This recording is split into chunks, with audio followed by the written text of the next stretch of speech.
Hey you, I'm the Queen of Shade. Welcome to the interview. Don't forget to comment, like, subscribe, and hit my Cash App to support your favorite content creator. Now let's get to the interview. Mwah.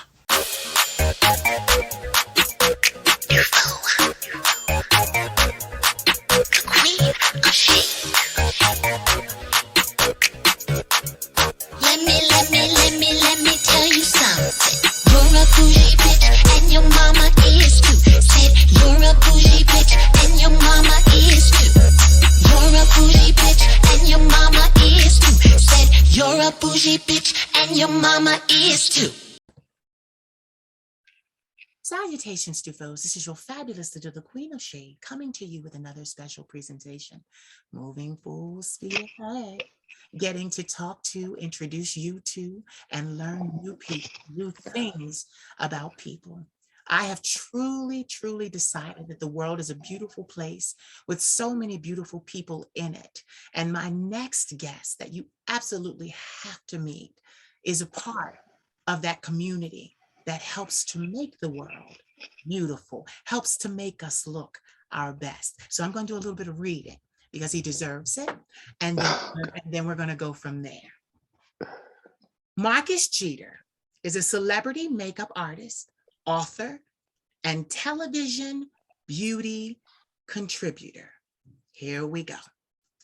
Marcus Geeter has dedicated over 35 years of his life traveling the world and making women and men look their best for magazine covers, editorials, national and international advertising campaigns, television, and film. His artistry has graced the faces of Academy Award winners Halle Berry and Jennifer Hudson. He has also worked with Tiny, Faith Evans, you speak in my language, Deborah Cox, Kim Fields, Escape, Sheila E., Anita Baker, Nancy Wilson, and Holly Robinson Peete. Marcus has groomed Ringo Starr, Ty Pennington, Steve Harvey, Usher, Michael Jordan, Magic Johnson, Ryan Sandberg, Twista, Tyrese, Ray J. I said RJ. Sorry, Ray J. Ray J, Ramsey Lewis, Common, and Peter Walsh. Jeter's talents have been utilized by Olympic gold medalist Brian Bertano, Bonnie Blair, Dan Jensen, Picabo Street, and Christy Yamaguchi. I'm not done. I want all of this on the table, sweet. Oh gosh. Yes, I do. See, this is my show. I can do this. This is my show. Ain't nobody rushing me off the commercial. So here we go. Marcus Geeter has an extensive advertising client list that includes, are we ready? Jesus Christ. Victoria's Secret, L'Oreal, Clairol, Pantene, Kenra, Dermablend Cosmetics, General Motors, Motorola, BF Goodrich, BMW, Kraft Foods, Hyatt Hotels, McDonald's Corp, Miller Beer, Budweiser, Belton Electronics, Coca-Cola Corp, Lens Crafters, American Family Insurance, CVS Pharmacies, Luster Products. I want to say Avon, but I think that is Avon, isn't it? Avalon. See, that's why we have them here. Avalon Industries, Namaste International. Oh, here go the big one. Procter and Gamble, Sears, Amateur.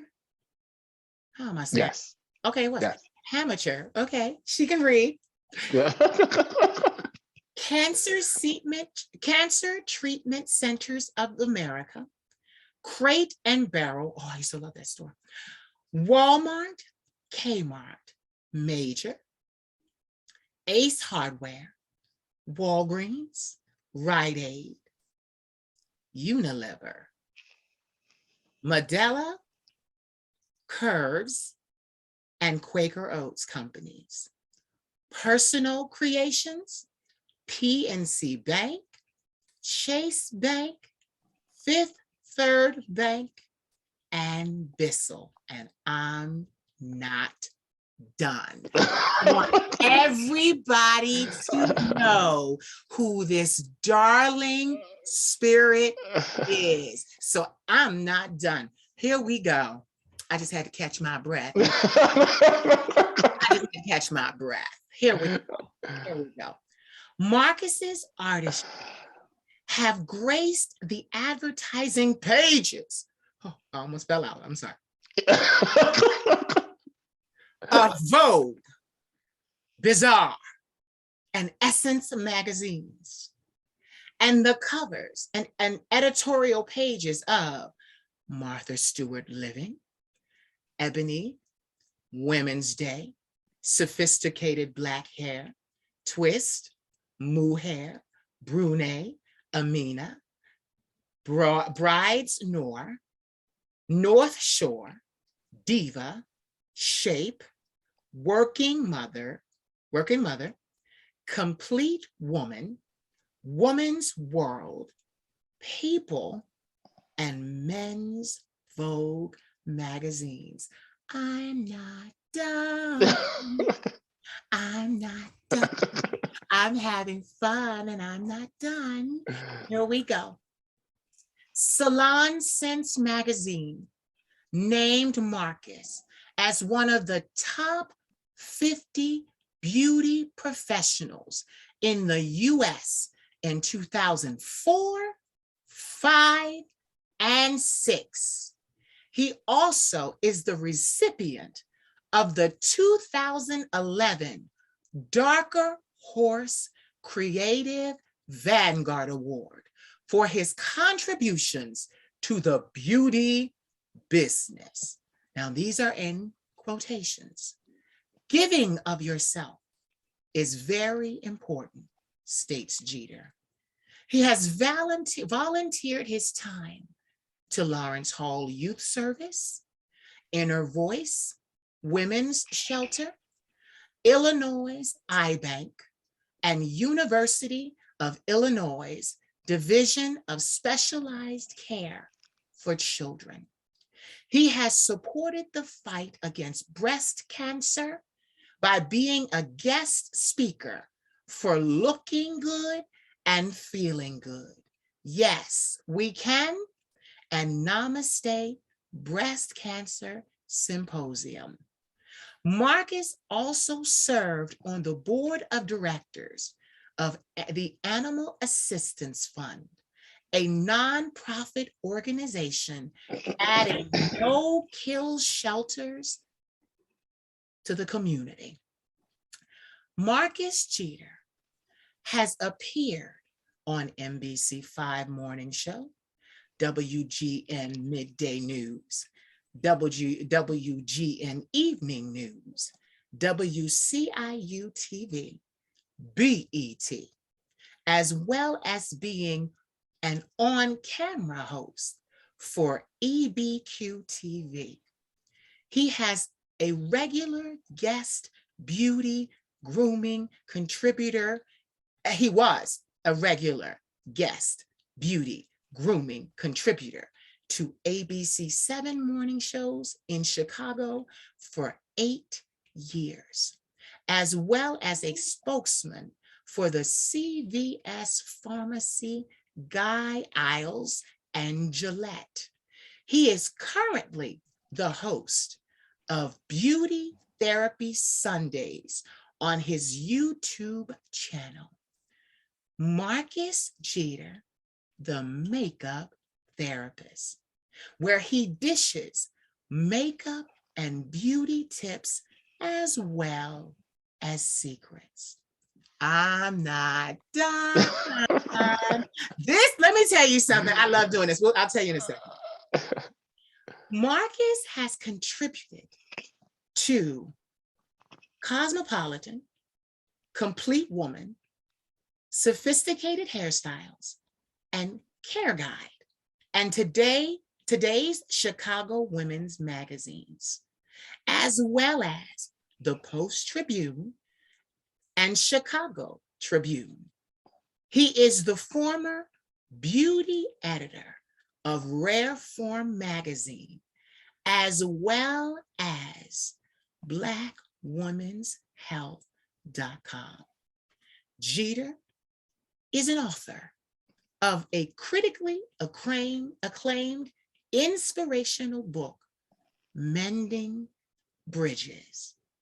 His poetry has appeared along with other national and international poets in the following collections: A Sea of Tranquility, Expressions of the Heart, Pathways, and Treasured Poems of America. Ladies and gentlemen, it is my esteemed honor and pleasure to bring to my little Queen of Shade show the very talented, very celebrated, very decorated, very loved Marcus Geeter. Oh, thank you. Thank you so much for having me. It is an honor to have you. It's an honor to be on your show. I know. And get this, the first time, see, we had scheduled this already. Right. And then I got a little bug, and But you know, that happens. I was so upset. It's life. Oh, honey, but guess what? We're gonna make up for it today. Oh yes, honey. See, look, I came ready for you. You look ready for you. Absolutely stunning. Hair up, listen. Hair up, cotton out. Like I came ready and absolutely gorgeous. My whole my lashes and shades of lipstick. I came ready. Yes. You, Mr. Marcus Geeter, how are you today? I'm doing well. I'm doing really well today. Yeah. Yes. Where are you hailing us from right now? I'm in the Chicago area. Okay. Yes. Chicago area. So you're at home, luxuriating. I am. It's an off day, just a relaxing day. And I said, I'm going to come on and have a wonderful conversation with you. I was so excited about that, to talk to you and speak to you today. You know, they say great minds look alike. We wore something blue today. Just something. Yeah, you know, I just grabbed something. I said, this looks okay. Well, I put a little bit more effort into mine. I didn't want to disappoint. You did not disappoint. You look gorgeous. So, my God. Okay, so you have an extensive resume. You have been blessed to be in circles that young beauty, aspiring beauty cons and beauty influencers can only dream of going. And it has been an illustrious career, 35 years. I've been very, very blessed. I really have been very fortunate. As is apparent by your decorative accolades and write-ups. So tell me, Mr. Geeter, before I even do that, I want to do something else because it's my show. Yes. We have something in common. Okay.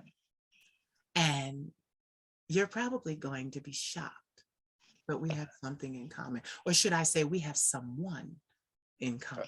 Okay. So get this. In 2005, a little skinny, rail-thin boy from Philadelphia decided that he was going to pack 3 suitcases, all that he owned, and go try to be a model in Paris, France. He got a one-way ticket.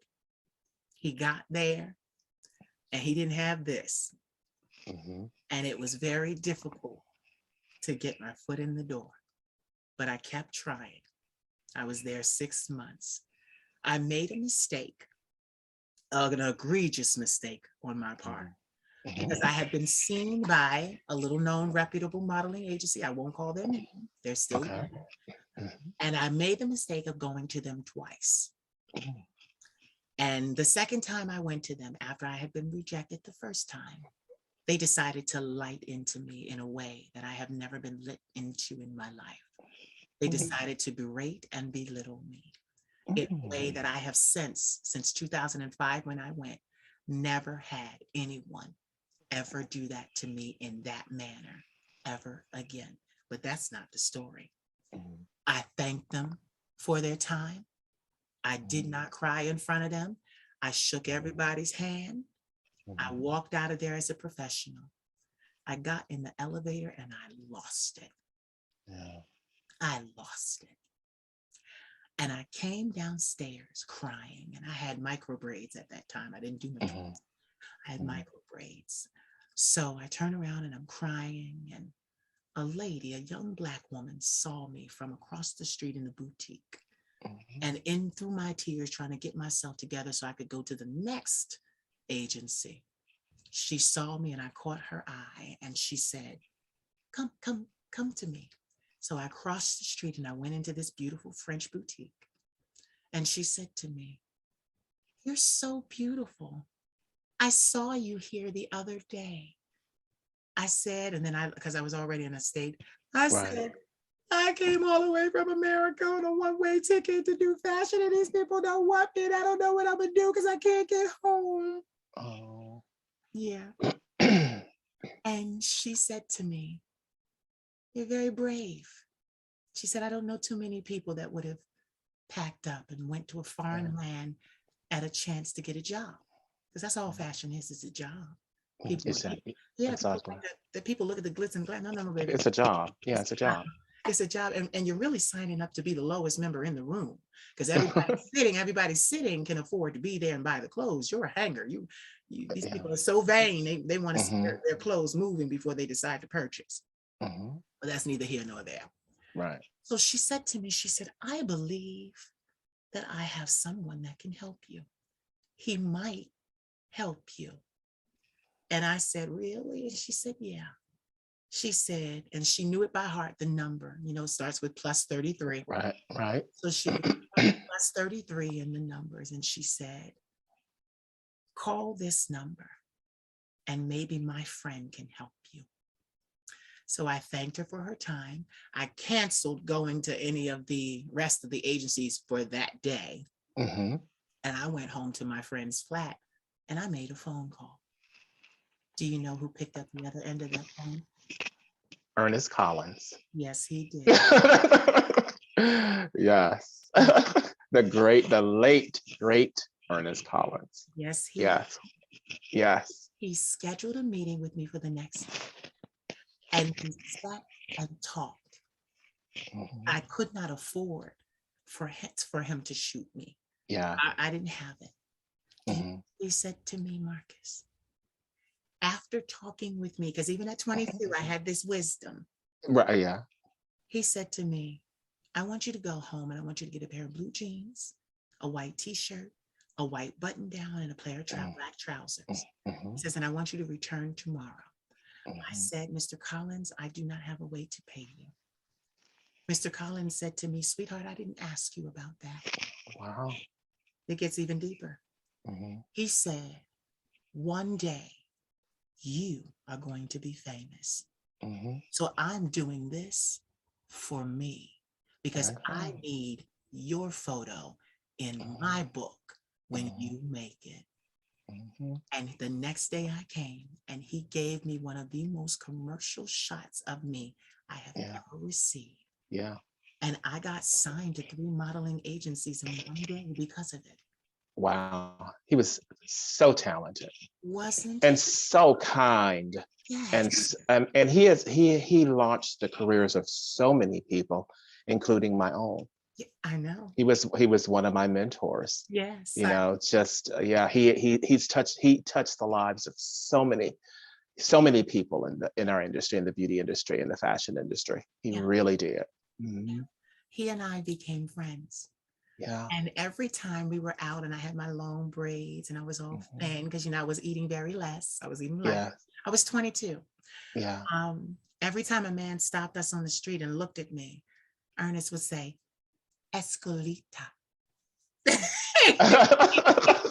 And you know what Escolita is. It's trans girls in the club at Pigalle in Yeah. Paris, metro station Pigalle.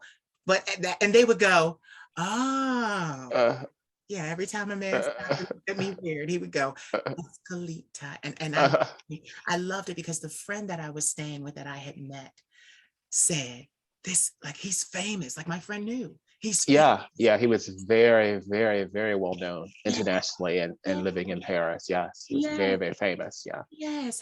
Yeah. My friend said to me, we have to take him for dinner since he didn't charge you. Yeah.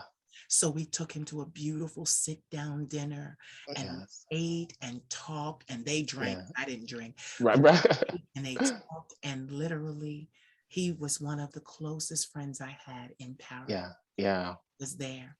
Yeah. And I Yeah. was so grateful for that because Yes. at the time Fashion Week rolled around, Mhm. he got called by, I'm not going to say his name, but he has a friend, a well-known friend. Mhm. And she called him to be Mhm. a photographer on America's Next Top Model. To I come. know who that Yes. is. Oh, Yes. yes. Yes, I know who that is. Jay Alexander. Miss J. Right, exactly. Yes. Miss J. Yeah. Yeah. Who to this day, because me, I lean on relationships. So Yes. when I was there, I said, "Oh, I know Ernest Collins," and Ernest Collins said you were his friend, and I was in Paris. Right. And Miss J followed me on Instagram and kept in touch Wow. with me. But That's great. she called him to work on Top Model, so he Yeah. was leaving Paris and Yes. get it. So was I, because my mental illness was unchecked. I was Oh. type 1 PTSD and acute anxiety, so I flipped out. Oh. Had to go in a hospital for a while, Oh. but then I was sent back to America. The Yeah. other Okay. to get back, but I Yes. brought all of that to say our world is so small, It's so big, but so small. and we never know who's You never know. inspired. Yeah, who's in relationship, who has met someone who's friend. You never know, because it's such an international world. It really. So you just never know. Yeah. America is no longer the border. You got people No, and go. it's a world without borders now, really. Yes, You yes. know. And Yes. now I have to shout out Cassandra Lewis. Yes, my sister. Lewis, because she's the one that said, you have to interview my dear friend, my brother, and my Yeah. makeup artist. You have to interview him. And she helped me get in touch with you. Yeah. And now here we are. Here we are. I'm humbled by experiences like this. Yes. Because it's just like you fight and you fight and you fight, Marcus, for so long to not necessarily be a carbon copy of someone else, but you fight for the right to stand and be yourself in a world that says, well, you don't look like this and you don't fit this, and you're not Right. you're not that. That Right. finally get somebody that hands you a blowhorn and you can amplify your voice as you are. Yeah. It's a blessing beyond blessing. As you are and as you were meant to be. Yes, it's a blessing beyond blessings. So yes, it is. Tell us, Mr. Marcus Geeter, where did you grow up? Where are you from? I grew up, I'm from Gary, Indiana. Okay. I grew up in Gary, Indiana. Okay. Moved to Chicago when I was in my early 20s after college. And then kind of, Chicago was always my base. That's where my base was. And then of course, I've traveled to every place, all over the US, internationally, every place. My career has taken me to so many beautiful places.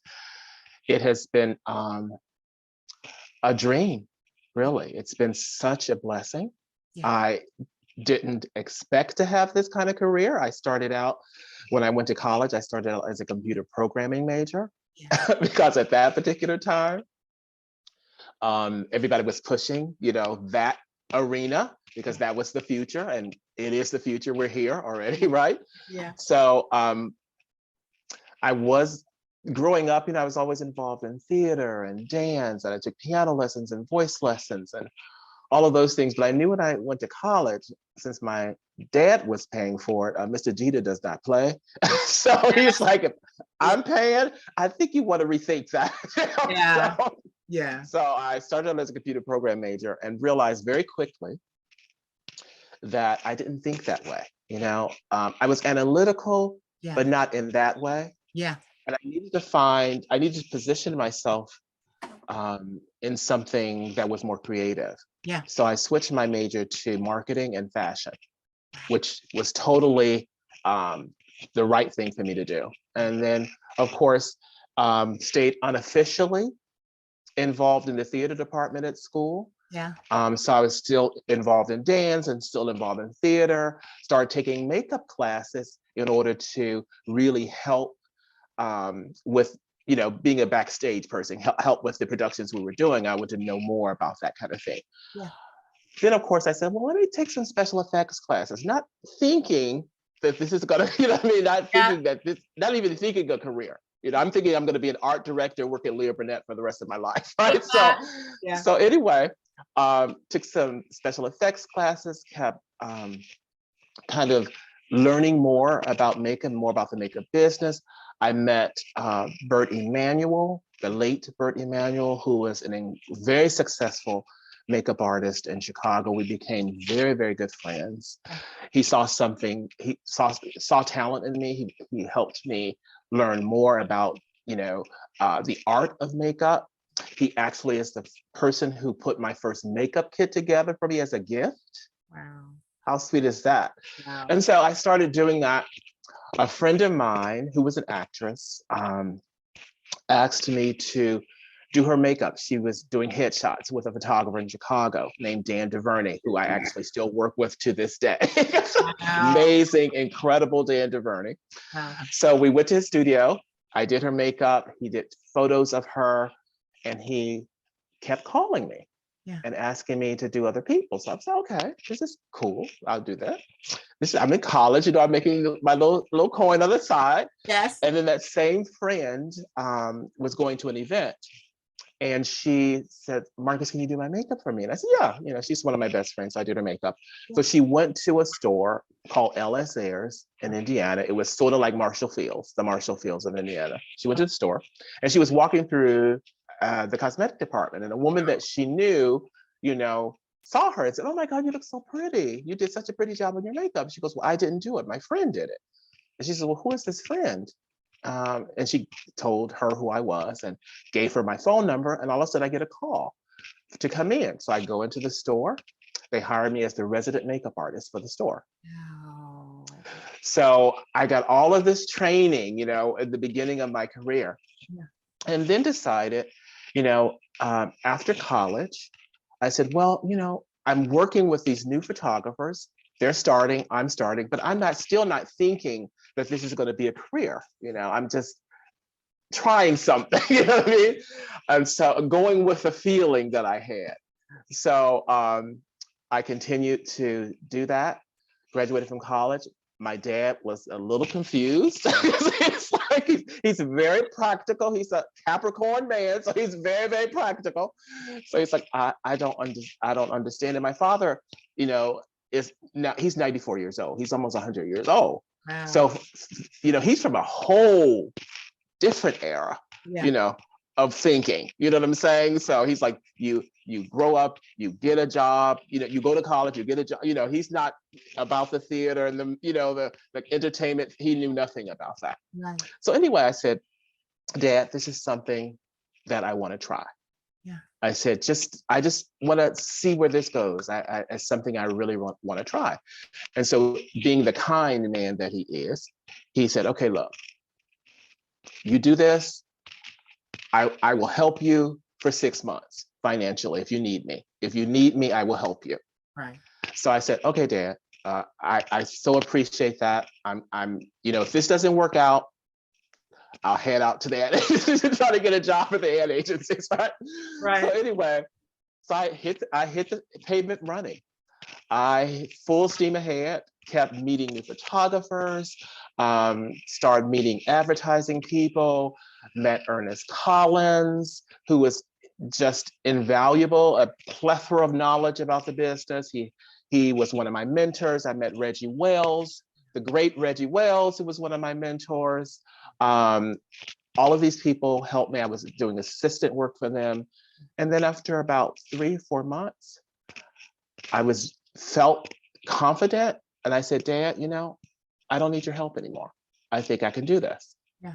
Still not thinking that this is going to be a career, just thinking that I just want to continue to try to do this, right? Right. Studied some more, learned more about special effects, learned more about film, kept studying. And then a year later, I said, well, things are okay. I'm able to take care of myself. So I'm going to continue I'll give myself another year to see where it goes. This is fun. I'm my own boss. I work for myself. So this is very interesting. Yeah.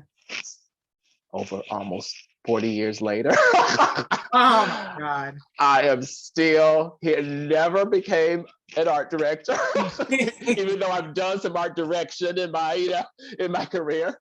But I say all of that to say, it's important to have a plan. Yeah. It's always important to have a plan for your life. Yeah. However, more importantly, it's important to be open to things that can happen in your life, because making a decision like I did can change the whole trajectory of your life. Yeah. And so I had this amazing life, this very, very blessed life, this very, very blessed career that I didn't know I was going to have, just because I followed something that was a passion for me, something that I loved. Yeah. And I always tell young people now, I mentor a lot of young people. Yeah. Money is very important. Yes, we have to have money to live. Mm-hmm. However, I tell them, if you follow your passion, the money will come. You're absolutely right. My grandma tells me the exact same thing, Mark. Yeah. She was right. Yes. Absolutely. Absolutely. Yeah. Yeah. You follow the passion, the money will come. But I want to add to that, but you're going to work harder than you've ever worked. You're going to work hard. You have to work hard. And the thing that I can tell you about the young people that I mentor, I tell them, I say, look, it's going to take you, because young people, as you know, young people have a very Instagram idea of what life is. Yeah. It's everything instant. Instant they don't understand. Yes. And I tell them, if you want to do this, it's going to take you a minimum of 5 years to become established as a makeup artist. And they're like, 5 years? I said, no, wait. I said, just think about what I'm saying. Yeah. I said, think about how many people you have to put makeup on to pay your rent, to pay your health insurance, to pay your bills, to pay your credit card, to pay your car note. Just think of how many people a month, how much work you have to do a month in order to do that. Yeah. I said, so it takes a while to build, build that. You have to have a foundation first. You have to have a strong foundation to build those steps on, and it's going to be a slow climb, but you can't get discouraged, because if you stay in the game, you're going to be in the game. And that's what I tell these young people. Exactly. I love it, because you sound like you're not in the same age bracket. You're much, much younger than even me, Oh, God. I'm 200 years old. Yeah, I'm turning 40. I'm ancient. I'm ancient. I'm ancient. I could be your father, honey. Right. But, my grandmother says the same thing. She taught me, because I was running around too, running to New York, running to this, running to that, and didn't have the money. And then my grandmother invested in me, and it was still like, no more running. You need to stay here and build something worth seeing, worth having, worth, have value, add value to yourself. Absolutely. And she said to me, when you do that, the Mhm. world and all those people that you feel you're trying to impress, you're trying to Mhm. chase, they Mhm. will come to your table to have something. Yeah, absolutely. And she was absolutely right about that. Absolutely. I left Paris in such a horrible way because of Yes. mental illness. I left Yes. with mental illness, and it was unchecked back then in Yeah. Yes. 2005 and Yeah. 2006. But Yes. Ernest gave me words, and it was the last time I ever spoke to him. Mhm. He said to me, he said, "Listen, sweetheart, Paris will be here." Yes. He Not said, going anywhere. "Yep." He said, "Go home, Mhm. get Mhm. yourself together, Yeah. and when you're ready, come." Come back. Exactly. And Exactly. I haven't been to Paris in 17 years, and Mhm. every single year, Mhm. in addition to understanding Mhm. my mental health, to being Mhm. committed to seeing my Mhm. therapist, psychiatrist, primary care physician, Mhm. I have been working incessantly to get back to Paris. And it's so funny. Yes. People ask me, why do you work so much? Why do you work so hard? Yeah. I can't tell them because I have vision. I know Yeah. what I want to get. Yeah, you know what you want. You have a plan. Mhm. There's something that you want to do. There's something that you want to accomplish. There's something that's important to you that you need. There's a desire you need to fulfill. So yes, I we left, have to work hard for that. yes, We have to work hard for those I things. left my heart there. I left my, Yeah. and Yeah. now like the doors are opening, and it's like, Yes. we want you, come, Yeah. Yeah. come. And I'm just like, oh my God. But Yes. yeah, I'm a firm believer that when you take those steps of faith, Yeah. the path reveals Yeah. itself. Mm-hmm. You know, Yeah. we might also have another person in common. It's kind of That's funny. it. You worked for Essence. So Yes. get this. There was a fashion editor back in 2005. Her name was Ionia Dunlea.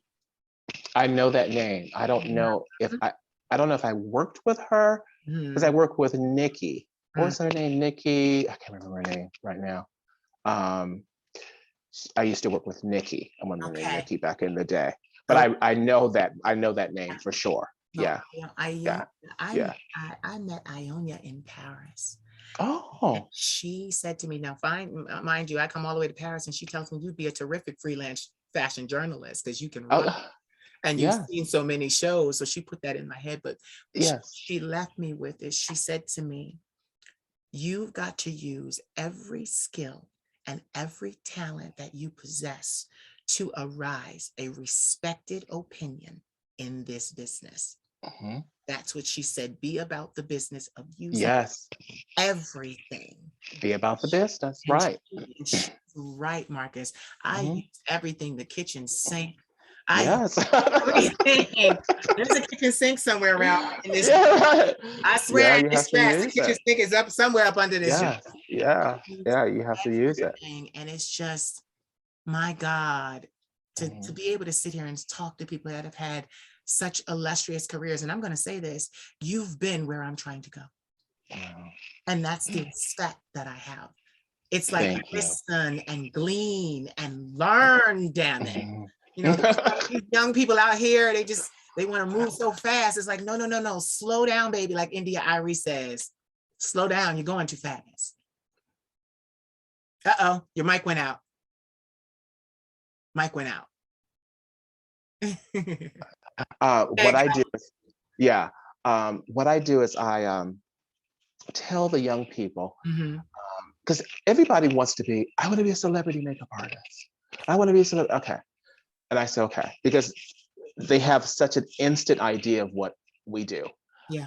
I always tell them, I said, look, the perception and reality are two different things. Yes. I said, the perception of what we do is glamorous, Right. but the reality Mm. is not glamorous. Mm. I said, the only glamorous thing for me is when I see that finished product that I did in a magazine or on the cover of a magazine. That's the glamorous part to me. Yeah. I didn't even find all the traveling glamorous. I mean, I tell you, there was a time in my career I was traveling 3 cities a week God. for years. Mm-hmm. Coming Chicago, LA, Chicago, New York, Chicago, Montana, Chicago, St. Louis, Chicago, South Carolina, Chicago, Yeah. just back and forth and back and forth. And that's not really glamorous. Right. And then also when you're working in a city, you know, you're working with a cast of people, a group of people, Yeah. especially if that catalog is based in that particular city where you're working. Yeah. Well, those people go home to their families. Yeah. You go back to your hotel room by yourself and Mm-hmm. order room service. And Mm-hmm. and you know, I'm really not the kind of person that likes to explore, you know, a city alone. You know, I'm not Especially that not kind while of you're person. working. Yeah. Yeah, I'm I just sense not that that. person. I like to share those kind of experiences. Mhm. So I would go back to my hotel room and order room service and call my friends on my phone. You know, you know. So it was not as glamorous. I mean, like I said, the perception of it. Oh, Marcus is jetting all over the place. That's, you know, exciting to people.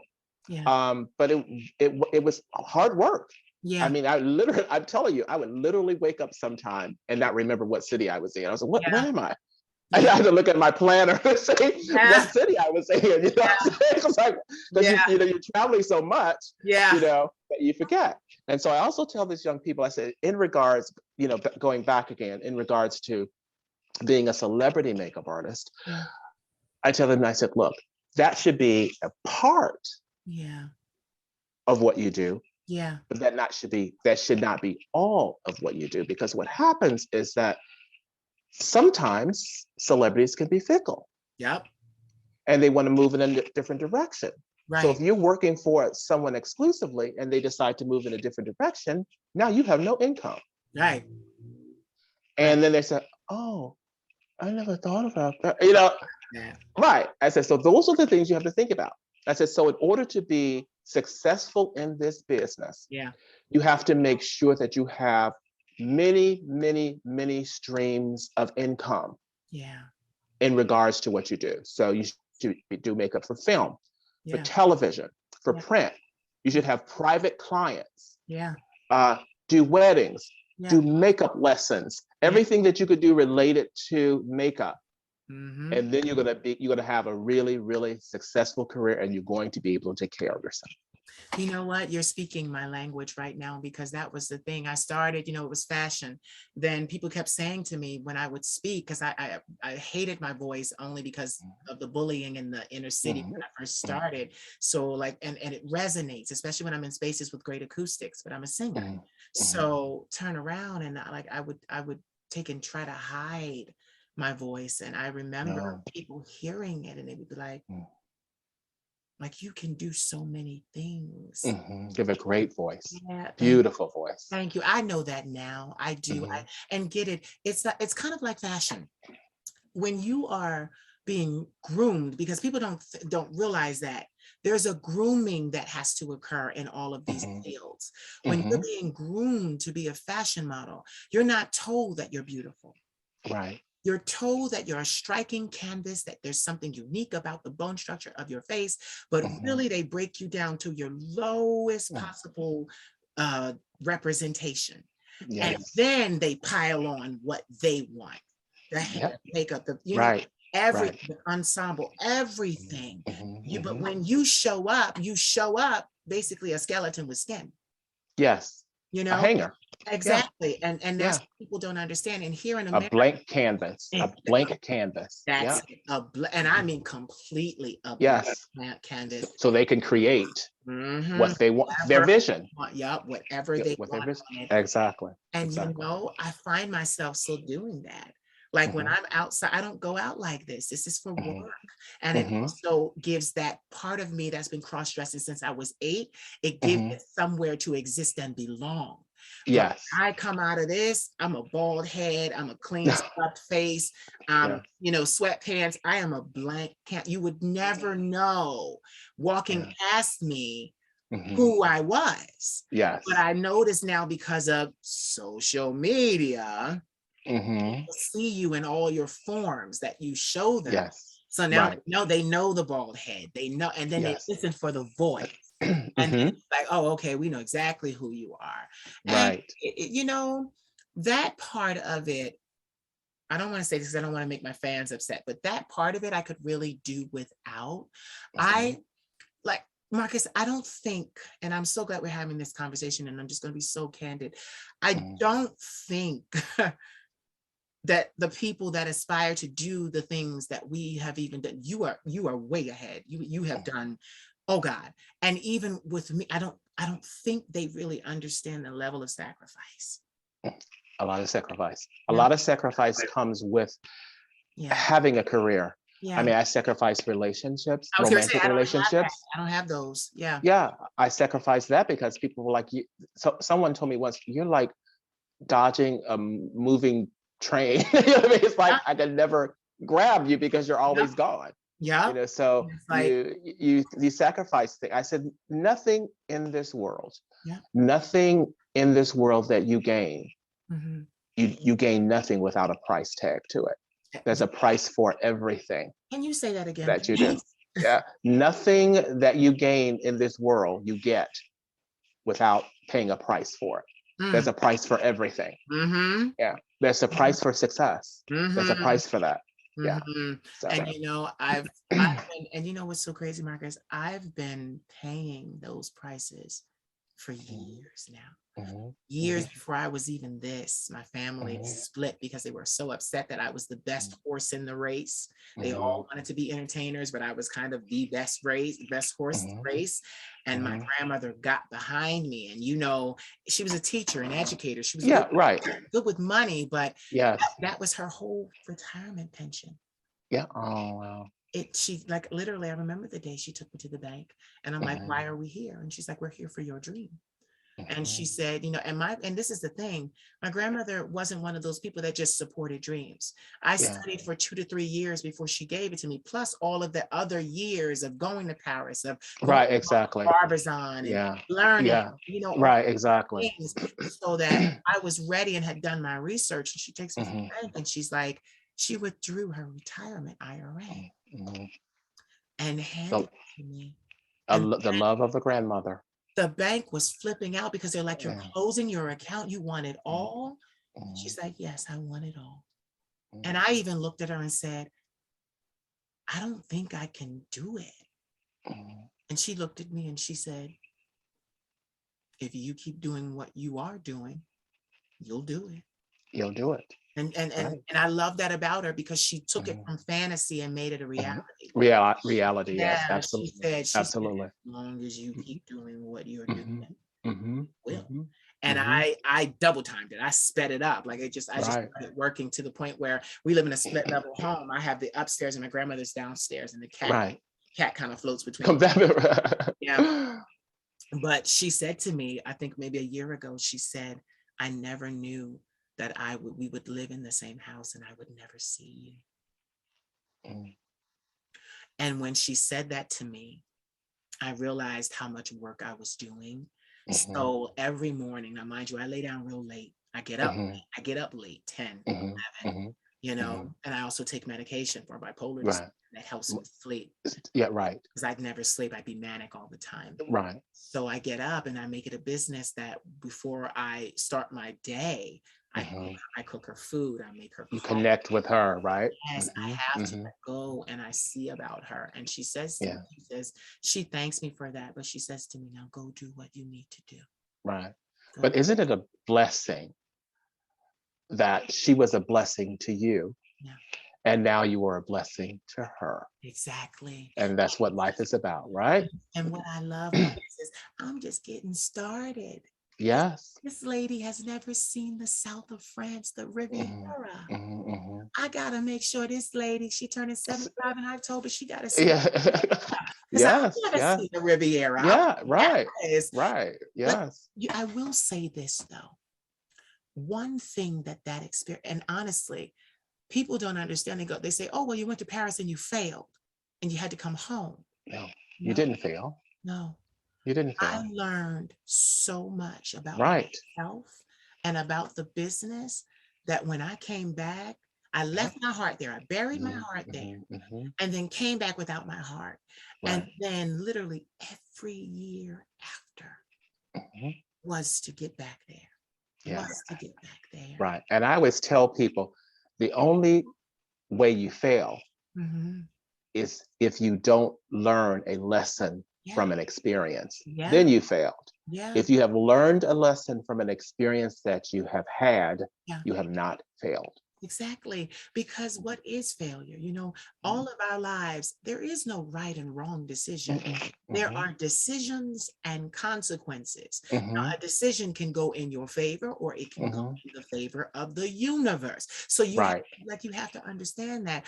I tell people there are really, because with my mentees, I tell them, listen, you're going to make a lot of quote unquote mistakes trying Absolutely. to establish yourself. But are they Absolutely. really mistakes, or are Mhm. they lessons because Life lessons. you were ignorant in the Mhm. area of Mhm. education? So Mhm. you Mhm. learned. And once you learned, you applied and Right. adjusted accordingly. Absolutely. People Absolutely. don't even realize this. Even for a gun, if there's wind blowing, you have to adjust for the wind so that you hit your target. Right. And a Right. lot of people don't realize that. They're like, they think, oh, I'm just going to hit straight on, and then they miss Mhm. it. But you didn't Mhm. adjust for wind and weather. Right. Exactly. It's this, like, Marcus, people don't understand how spiritual the lives are that we live. Yes. Yeah, we're spiritual beings. Yes, And like, if you connect with it, if you learn to mhm, connect with that part of you, yes, you know, spirits connect with spirits. And yes, people have to understand that too. yes, You like, know, oh yeah, my, your life will be a lot less challenging if you yeah, learn that we are spirit, yeah, and try to keep that spirit positive yeah. And that is was very important by meditating and yes. praying. And I was going to say, and And praying. praying, honey. And what's so crazy? Yes. I'm a shaman. So I'm like, people in church used to always say, because I left religion, oh, God don't talk all the time. God don't talk all the time. I'm a shaman, and God talked to me every single time I talk to him, All the time. all the If time. you if your eyes open and your ears open, you will hear Yeah, that voice yeah. guiding you. Do you know, Marcus, that every single thing I do is cleared by the divine? Mhm. This hairstyle, I've Mhm. never done this before. Mhm. It's cute. I did it. It happened today because I was getting Yeah. ready, and the divine told me, wear this, put a bra Mhm. under it. Like Mhm. people don't understand that when you love your Mhm. creator will permeate every aspect of your life Mhm. and help Mhm. you make decisions that you can be Mhm. proud of. Yes, That's the thing that absolutely. you can be utterly proud of. And I'm Yes. to that point because I am prophetic as well. So Mhm. I'm to that point where I just learned to trust. I go to do Yes. something, and literally Yep. the night before, I don't know what I'm wearing. Mhm. I get up 2 hours earlier before my for Mhm. my interview time. And it's Mhm. like Mhm. I take that time. So I'm up at 11, and then by 1, I'm getting ready. Mhm. Mhm. And then literally the divine will say, like, I can see it in my head, this dress, this hair, do this, Yeah. do that. Right. Then I Yeah. get it and I'm like, oh, this is hot. And then literally what people don't understand is I turn around and my hair is long. This wig is long. And this is one of my favorite wigs. It's all Mhm. human hair. And we got it at a bargain price. And Right. we were so grateful because my grandmother ordered like 24 of them, and Okay. then they realized they had marked them wrong, but they had to give them to her at that price. Okay. So they had to give it to her. Yeah. Each wig, and I'm gonna just tell you, each wig was $2,000. Oh And my she gosh. she went on Wish, and they were offering them for $40 a piece. Oh my goodness. So get this, we don't even deal with Wish anymore because you didn't always get everything you asked for. But Yeah. they sent these wigs, and you should have seen it. They didn't write her. So she cleared out the stock and got all of it. Okay. I have a trunk Uh-huh. full. I have a trunk Well, full. Like it's like when I started with the Queen of Shade hats years ago. yes. I have over 100 hats. My grandmother has over 100 hats. I have well over 150 wigs. Wow. Yes. And so I turn around and it's human hair, and you can move it and do it and wash it and do what you need to do with it. So I put Right. it on because of its flow, like it flows. So Mhm. I turn around, and today I was going to put on, I usually don't, but I was going to put on, I'm wearing the pearls in my ear and the Right. pearl necklace to match. And I was like, Right. I went to put it on, and my long hair was in the way. Mhm. And so I said, okay, I got to do I this. mean, whip it up. Right. All right, so get literally in the moment, I whipped Right. the hair up the top of my head, and then I was holding it, and Uh-huh. I looked at it, and I said, and I ran to my case, and I got the little Uh-huh. black hair tie, Right. Right. doing what I was doing, and the little pieces were out here, and I'm just like, God, I thank you. Yes. Because even I get that, we call that on the job training. Right, You know, exactly. like on the job training, in the moment training. That's on in the moment. Exactly. I did that, and then you get it up there, and then you got to reinforce it to make sure it looks a certain way.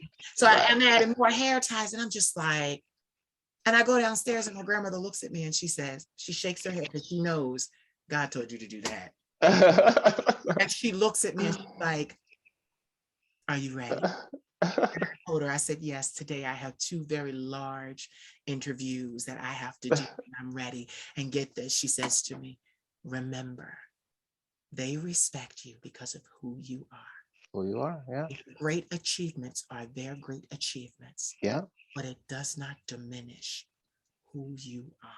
Yeah. So relax, have nerves, and just do what you were called to do. Be you. And when she said that, it was just like a calm. Yeah. And I was like, she's right. I can do this. I can do this.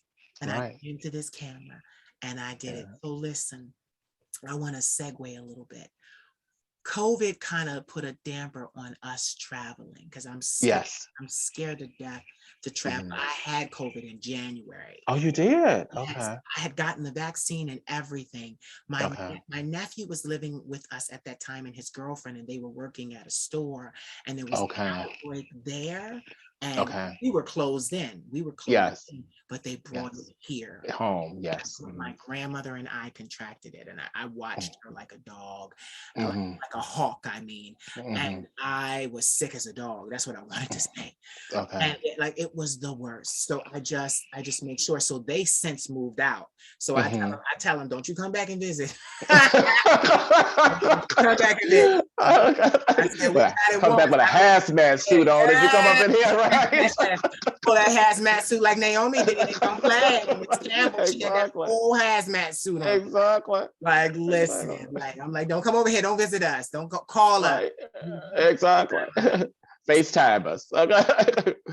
I'm just so nervous about going out. I literally stay in the house, I work, and then I go to my primary care physician, I have therapy on the phone, and I go to the supermarket. So those are the places that I go nowhere else. Yeah, it's just important, it's important to be careful. Mostly what I do, I work, obviously. I go check on my dad, who's 94 years old, make sure he has the things that he needs. I go to the grocery store. And then occasionally I might venture out, to dinner or lunch or something with a friend, but I'm just not out here, you know what I mean? Rolling around like there's no virus out here, you know what I'm saying? So, some people are like, ooh, I'm like, okay. No. And I still wear my mask, and places that are crowded, I go to the grocery store, I put my mask on, and some people, they don't. I said, when I have mine on, I'm protecting myself, and I'm protecting, I can not only think of myself, I think of my dad. So and it's just not about me. Yeah, I have to think about my grandmother. Absolutely. I haven't allowed her to go into a store in 3 years. She drives to the store. And you sit in the car. She sits in the car, and you go in and grab stuff. I run everywhere, everything, pay for it, come on out. Like I will not even allow her to venture any type of store. And I was like that with my dad too. Before he got the vaccine. He got the vaccine first. I made sure he got vaccinated, and he got his booster and everything, and he's due for his second booster very soon, as am I, so but I'm very I have to be very cautious with him. He's very healthy, but at the same time, I would hate for him to get sick and pass away from something that was avoidable. You know what I'm saying? So the news reported, because and this came to me as you were speaking, because you're in New York, right? You're in New York, Philadelphia. But on the East Coast, the numbers are rising again. I'm hearing, especially in New York City, correct? Yes. Like they're right. And all my friends are in New York, and they like, Queen coming, and I'm like, never. No, boo. Never. You're my chin. Yeah. Because I know my cousins. my cousin lives in New York, and she was basically saying that she said, oh, we're almost this close to going back to a mask mandate again, very, very close, possibly, I'm hearing. Oh my God. And I know they're rising in Illinois too, slowly rising in Illinois. People just have to be cautious and wise and be wise and not be selfish. Yeah. That's, like having it was the worst. I thought I was going to die. Oh, I'm so sorry you had that.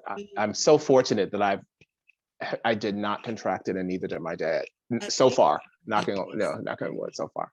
And they said that because we were vaccinated, this was a mild reaction to it. Wow. Oh, Lord.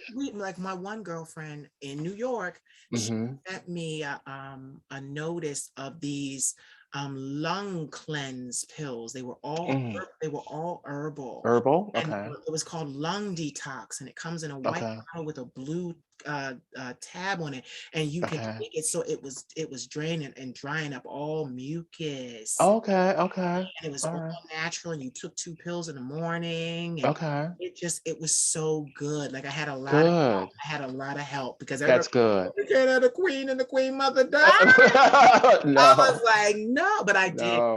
That headache, that fog, pounding. Yeah. And I couldn't take in the middle of the night. I'm wrapped up in every cover with a robe on and everything, and I'm cold. And the chills. Well, I'm so glad you're better. I'm so glad you got through that, and you're strong and you're tough and you look fabulous. Thank you. And that's the thing. So now I'm just even more vigilant. I tell my nephew, don't you? Of course, you're just cautious, right? Don't you come over here. Don't you come over here. He live around the corner. He live you come over here. You got a full-time job. Go work your job.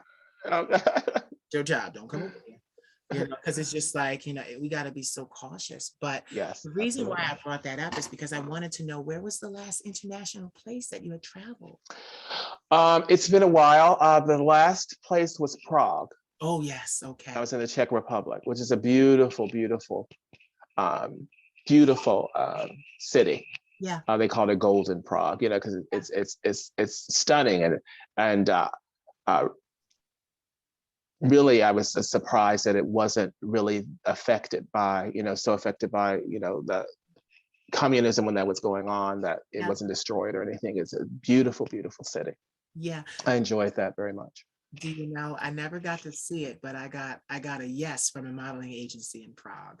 Oh, you did? Okay. Yeah. Prague. They even put me on their board. Prague and Napsal. I was right there. So So Prague was something I wanted to see, and it's still somewhere I want to see, but we got to wait for this COVID. Oh yeah. I definitely am not, don't have any international traveling in sight for a while. Yeah. Because I want this to abate. I want this to sort of really kind of calm down before I feel comfortable enough going to another country, particularly because I don't want to get stuck. Yeah, shutting the border. Yeah, exactly. I don't want that to happen. I don't want to get stuck somewhere. So I'm being very cautious about that. So you're kind of homebound right now. You're working around the country. What do you do to luxuriate? I mean, what does a Marcus Geeter do to, relax? I really love making homemade facial masks. Ooh. My own homemade facial masks out of things that you would have in your kitchen. And people who would go to my YouTube channel, I have a wide variety of different kind of things, different kind of facial masks that you can make from things you have right in your kitchen. Wow. And so I enjoy doing that. I said, if I can do something for myself, for my skin, that is, devoid of, parabens and, preservatives, as pure as I can get it, I said, why not do that? And because of COVID, I said, wow, I wasn't going out, I said, I'm going to make this coffee and lemon mask today.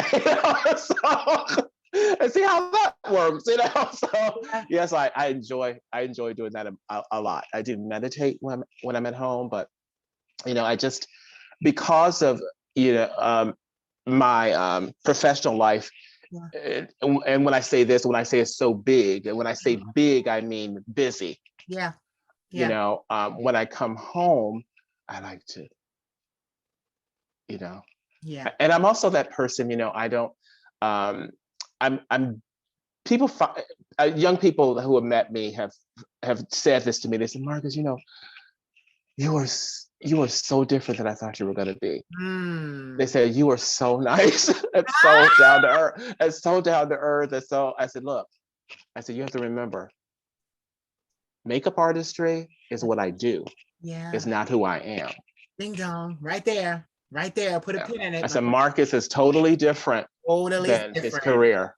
That's He right. is so low key, you know, he's such a homebody. He's such, you know, he is so different than the Marcus that you see featured in the magazines and the articles done about him and all of that stuff, seeing him on TV, all of that stuff. He is so different than that person. He comes home, he's quiet, he'll go into Pepe's Tacos with his friends, he'll go get a White Castle hamburger. I mean, Marcus is he is so totally different than what you Yes. think he would be, you know what I'm saying? Right. So, That, yeah. but you know what I noticed too? Like that is the beauty of success. Yeah. You wear your success well because you're still able to be in touch with who you are. Yeah. You know, because Yeah. I'm sure, listen, I read it. The likes of everyone has worked with you. The brands, the publications. Halle damn Berry, honey. You had me at Halle Berry. When I saw Halle damn Berry, I was like, that's her name now, Halle Berry. literally, I watched her in Boomerang. You know, and I watched her grow, and I loved her in Boomerang. I loved Robin Gibbons too. That get it. Can you sense a little bit of it? I wanted to be Robin Gibbons when I grew up. I loved Robin Gibbons. I thought she was fabulous. Right, that woman in power that I can use the man the way I want him to. And that hair was everything, wasn't it? That hair was everything. Halle Berry said, I may not have hair wig all down. But you know what it was too? The little suits. Yes. The little teeny suits. Suits, yeah. Power suits. Yes, with the little skirts that she wore that were just, I was like, I'm gonna be this woman when I grow up. It was my thing. Like I watched a lot of women that influenced me. Yeah. Lynn Whitfield is another one. She played Josephine. Yeah, I love Whitfield. Yeah, I love her. Yeah, she's very talented actress. Yes, she played Josephine Baker, and seeing her made me get into the real Josephine Baker and Stick Out Paris. And I was able to make that happen. Yes. I saw Lynn Whitfield perform in the blue dress, and I learned down in Havana, Cuba, called Esto. You know, like it was automatic for me. Right. It was automatic. And to see her still here with us and still being relative and viable. Yes. Just like, oh my God. Yes.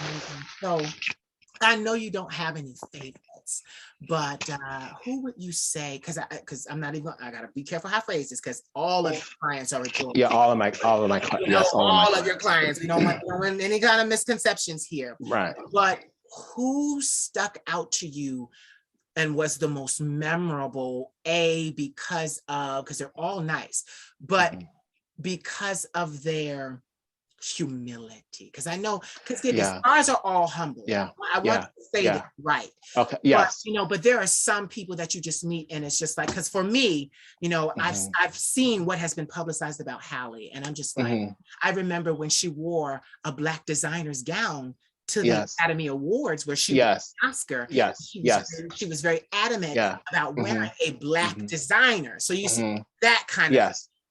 So I will say, I will preface this statement by saying this. 98% of all the celebrities I work with have been wonderful. Wonderful. I will preface the statement by saying that.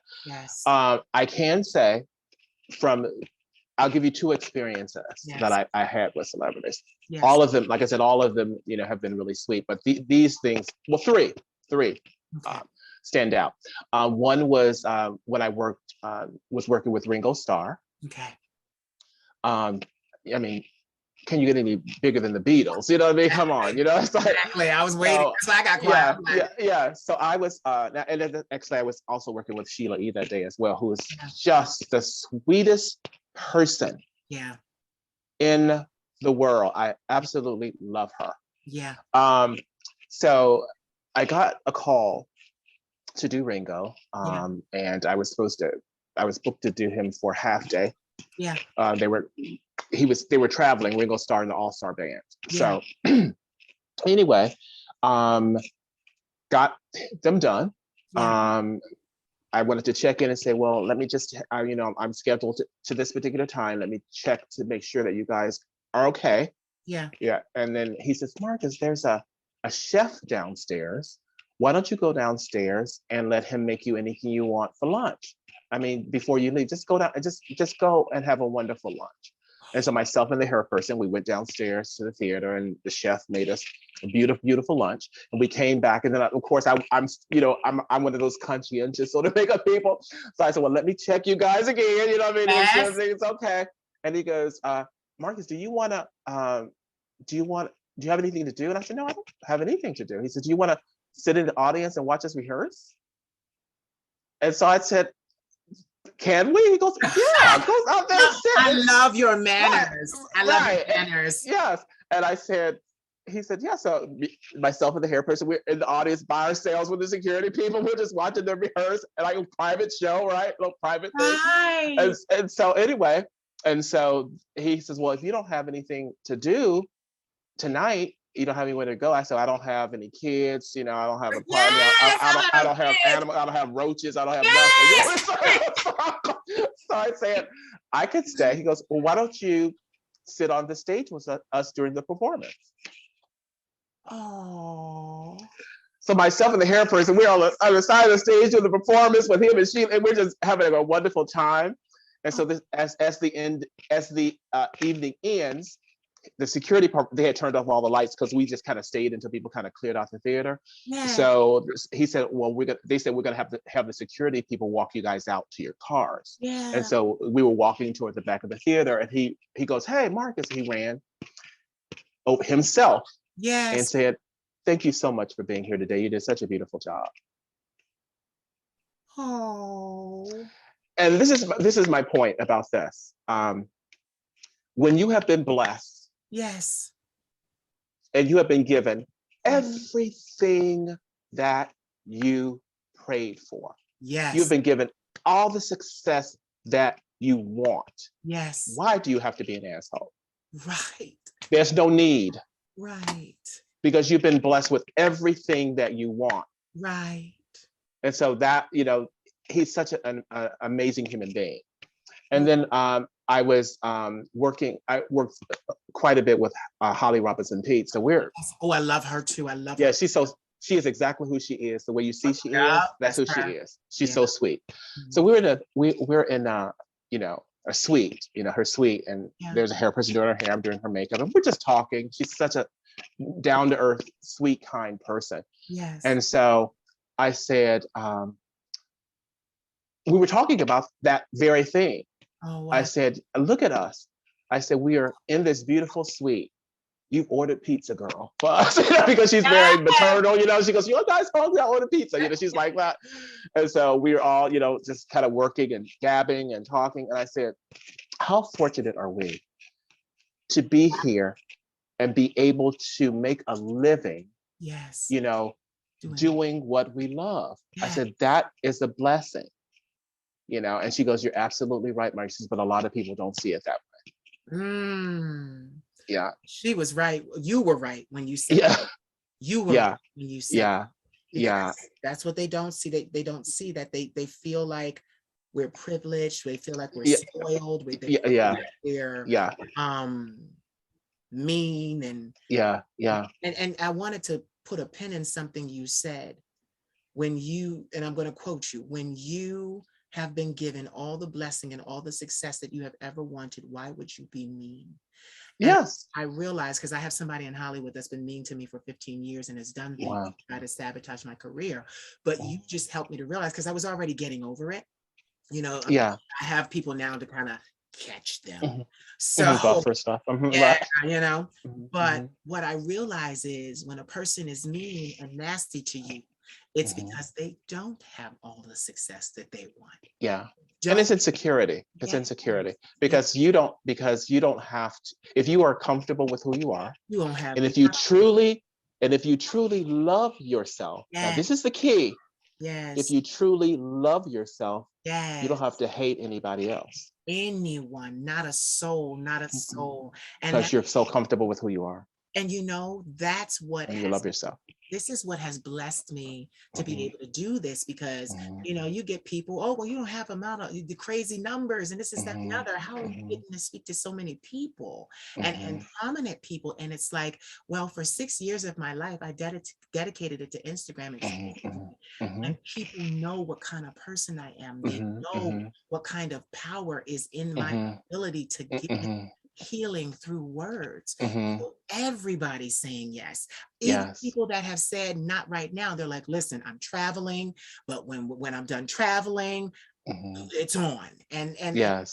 that's what I'm enjoying. But I Mhm. come here really to showcase my guests. Yes. I Yeah. really do. Yeah. And then um another celebrity is so funny because I was actually she and I are friends now, and I Mhm, was actually talking to her yesterday. mhm. Her name is Laura Cravell, and Okay. she's just Laura is was one of the top female bodybuilders in the world. Woo, yeah. She is the only woman in history who won the Arnold Schwarzenegger International Classic 3 times. She's the only woman in history that's ever done that. And Wow. I traveled all over the place with her. I was her exclusive makeup artist for Wow. 6 years, and I traveled with her. Did her for every magazine cover, every TV appearance, everything. I was Wow. there with her. And so Laura is one of the sweetest people. She's from Canada. She's Canadian. She lives in Toronto, and Yeah. she's retired now. Yeah. But we have kept in contact all these years, after she stopped competing professionally. Yeah. She we just met each other. She was auditioning hair and makeup people, Yeah. and she was actually in Chicago. Yeah. Went to her hotel room, and we just, how you just meet somebody, and she goes, he's the one. He's the one. And I was with her for like 6 years, traveled all over the place and internationally with her. Yeah, she's just amazing person. And she, it becomes that kind of relationship where when you're working with a person like that, they trust you. And Yes. so I would say, well, Laura, I went out and bought, this, I would have tried, she goes, honey, I trust you. Do whatever you want. I know it's going to be whatever you're going to do. It's going to be fine. It's going to be appropriate. So just knock yourself out. She never questioned anything in 6 years that I did. Nothing. Wow. But see, Yeah. because also she loved you, but then you were hired. She knew your credentials, honey. Like, yeah, Yes. Yeah. check my credentials. Yes. Yes. Yeah. So she's a sweetheart. Like I said, we still, after all of this time, we still keep in contact. We were talking yesterday. Yeah. You know what? So Yeah. I'm going to say this. I'm going to say this on camera because it's Mhm. happening and I'm just so humbled by it. I've done a lot of interviews and I've asked for a lot of interviews, but people that haven't quite yet gotten back to me, but Mhm. they're interested and they're like, Mhm. okay, and they're watching. Mhm. They watch the other ones that I do. Right. Right. I'm so humbled when people, bring me into their space, Mhm. share that vulnerability moment. Like Mhm. there's a young man, and I'm going to mention his name because I absolutely love him. He's a celebrity fashion designer, an Mhm. eyewear designer. He came to fame and notoriety in 2008, I want to believe. Mhm. His Mhm. name is Stevie Boy. Okay. And the thing about Stevie Boy is he's been publicized. He's flown to Paris. He's been Mhm. Mhm. and he's everywhere. And I tell him Mhm. all the time, and he says to me, oh, stop. But I tell him Mhm. he has been everywhere I want to go, basically. Mhm. Mhm. And what I love about him is Stephen will call me and he will talk to me and he will let me, like Daryl Coley used to sing, Mhm. beyond the veil. Mhm. And I get to see the inner workings of who he is and his life. Mhm. And Yes. honestly, I just feel so honored. He won't Mhm. he won't let me say it. He always Mhm. cuts me off. And he's Uh-huh. always like, no, do you know who you are? Do you know who you are? And Yes. I'm like, listen, for a long time, and this goes back to what we were saying about the choices we make for our careers. I've been Yes. alone. I've been alone.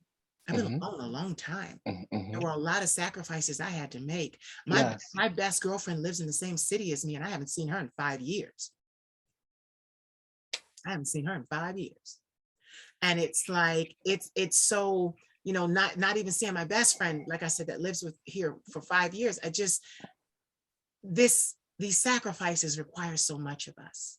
Right. And we always have to maintain a good working rapport with what we're doing. And Right. I tell people, the interview that I do, the interview with you, will lead me to my next interview. That's how it happens for me. It leads me to my next interview. And Right. it's just so amazing, because I see him all the time. Like he'll see me getting ready to cry. He's like, oh no. Because like I just really am so thankful that finally doors that I never thought would be opened. It's like being rejected and rejected and rejected, because I wanted to do it my way. I wanted to own my intellectual property, my music, my masters. So they look at you like you're crazy, you're walking away, you're making the biggest mistake of your life, and no one will ever know you, no one will ever see you. And by some amazing miracle, you come to public light, and now all these people know you. And it's like, you never thought that it would happen. But you prayed for it. You thought about it. You meditated on it. You did the affirmations for it. But in the end, you didn't really know. And that was the story of my career. They kept telling me I made a mistake. And now here I am. And now, I have television networks reaching out to me. Yeah, Would absolutely. you do this? Would you do that?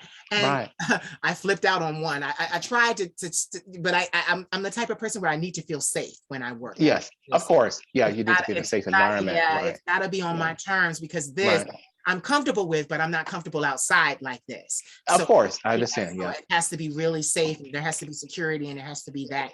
But I misinterpreted and misunderstood what they wanted from me. And he said to me, he said, whoa, back up. Because he said, I think I confused you. And he was like, no, we want you to do this work from your platform where you control the narrative. Okay, great. And I was like, great.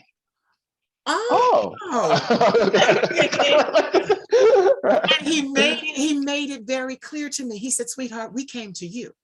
Not you coming to us. You had to come to us. We would have given you a script, a schematic. We came to you because we've seen your work, and we want you to do what you do so well. Exactly. And I was just like, for so long I worked, and I felt like I was in silence, and I just kept working and kept working and kept working, and now we're here. So do me a favor, because it has been so wonderful to talk to you. So nice to talk to you too. So lovely to talk to you. I don't want to go without getting your thoughts on this. Okay. We lost Andre Leon Talley to COVID-related issues. I had the pleasure of meeting Andre Leon Talley. I did too. Yes, in fashion in Paris. The show was Yohei Yamamoto. I was backstage sipping champagne, because I'm from way back. I look like a model, so I wiggle my back there. Next thing you know, there's cameras in my face, and I'm sipping champagne with the designer. I'm getting my face out there. Andre Leon Talley was there, and at that point, I was new to fashion. I was only 22. I didn't know who he was, but after he greeted me, the cameras came up, and then all the cameras turned on, and Mama ain't raised a fool. I immediately, my presence and my spidey sense, I said, this is somebody. And then he started talking about patterns and chartreuse and all these big words, and I was like, okay. But he was kind to me. He was kind to me. I was still trying to make my way, and what was so funny is he could tell. So, he was nice to me, and I told him, I'm such a fan. He said, I'm so sure, as only. As only he can say. I'm so sure. We lost a giant. We lost a